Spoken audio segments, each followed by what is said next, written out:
Industry experts, policymakers, researchers and other stakeholders from across the transport sector have gathered in Pretoria for the 41st Southern African Transport Conference to come up with concrete interventions to help transform the industry. The theme of this year's conference is rethinking transportation, planning and building resilient systems to meet global externalities.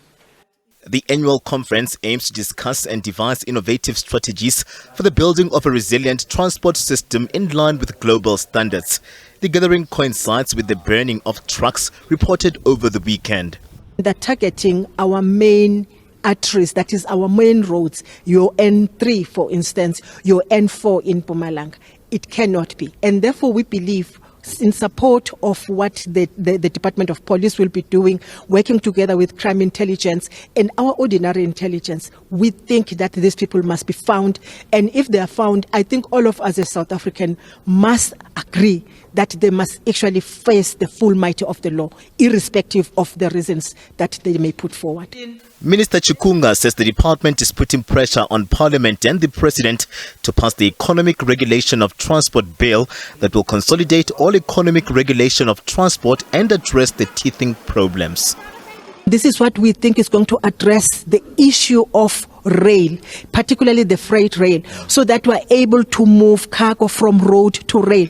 Because for us, it is becoming very desperate that this happens. It doesn't matter what we do on the N3, leave out the issue of touching. Doesn't matter what we do on the N3, doesn't matter how many lanes we add. But the fact of the matter is we've got too many trucks on that route from the Durban port. If we were to make Durban port to be more effective, to perform perfectly so, it will mean more cargo coming to South Africa, and it will mean more trucks on the N3, something that we can no longer afford. So with us, we believe that this tear, which is stay if you want, is going to bring that thing, but also the issue of costing the tariffs, who sets the tariffs. So this is what we're looking at, and we think that it's going to bring something, bring some change, particularly in the rail sector. Delegates at the gathering want to see meaningful change. We need to see the regulations relating to participation of, say, the private sector in railways being speeded up so that we increase efficiencies of the networks, we improve security. So there's a role for private sector definitely to play in that space. One of the things that could actually be interesting to actually say is, has load shedding been good for transport or not? Is the transport getting better when you don't have power in certain area? These are some of the things that actually needs to be collected, some of the data that needs to be collected. We need to make sure that what we come up with, the solutions we come up with, are implemented, and what we try to do as academic institutions is also look broader. I have one student, for example, looking into ride sharing and hitchhiking, something that we actually don't know a lot about.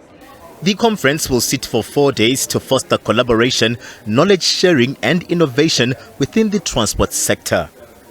The Transport Minister also confident that President Cyril Ramaphosa will in the coming months sign into law the Economic Regulation of Transport Bill, which the sector also believes will also address concerns around the trucking clashes, cushion the economy and ensure a sustainable development of the country's transport system. Katlego Logodi, SABC News, Pretoria.